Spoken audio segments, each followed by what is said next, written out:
Hello, and thank you for watching this video about leading through failures.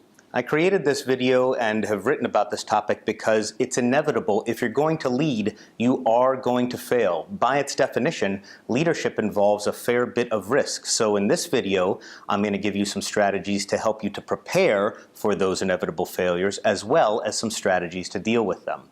And if you found this useful, you can check out more information at edingergroup.com, and you can follow me on Twitter at Scott K. Edinger. Enjoy. I've come to realize that many leaders were not natural-born leaders. That is, many leaders didn't necessarily come to the positions of leadership that they're in ready to take on the challenges that awaited them.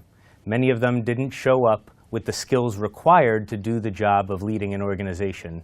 And yet, for some reason, whether leadership opportunity was thrust upon them, whether they got there because of some other kind of ambition, or whatever the reason, they find themselves in leadership positions not particularly ready to lead. So what happens is they inevitably fail at something.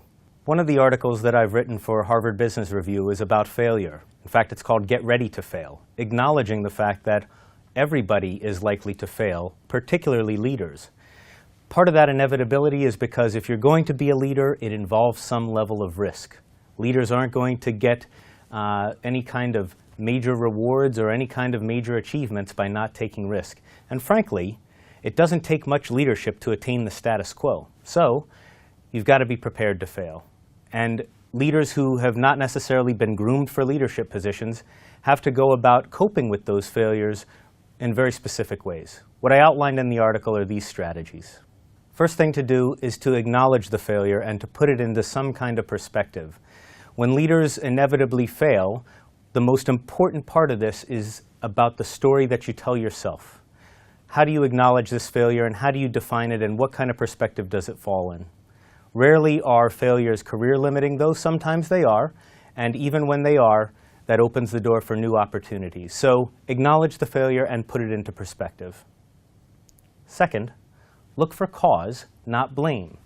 By looking for cause and not blame, it puts you in control and puts you in the position where you can solve that problem in the future.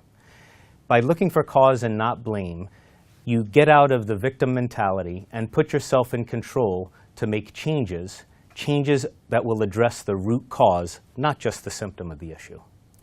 So once you've done that, get some help. That could be a mentor, that could be a boss, that could be a colleague, that could be someone in another company, or a friend that you trust. Get some help regarding what you should do next. Understand how you can take control of the situation and look for new solutions. And sometimes we need a third party that's not involved in the situation to provide us with the help and the insights and the focus that we need in order to address this failure. In closing, I'd highlight that many a leader who was not a natural-born leader rose to high levels of success, extraordinary levels of success, by dealing with failures effectively, dealing with the kind of failures that are inevitable in your career, dealing with the kind of failures that derail us and take us off track, and putting themselves back on track by acknowledging the situation, getting clear and putting it in perspective, pulling back from it and taking a break, getting some help and putting together an action plan. Do those things when you inevitably run into those failures, and I promise you that you'll be in the success of many great leaders.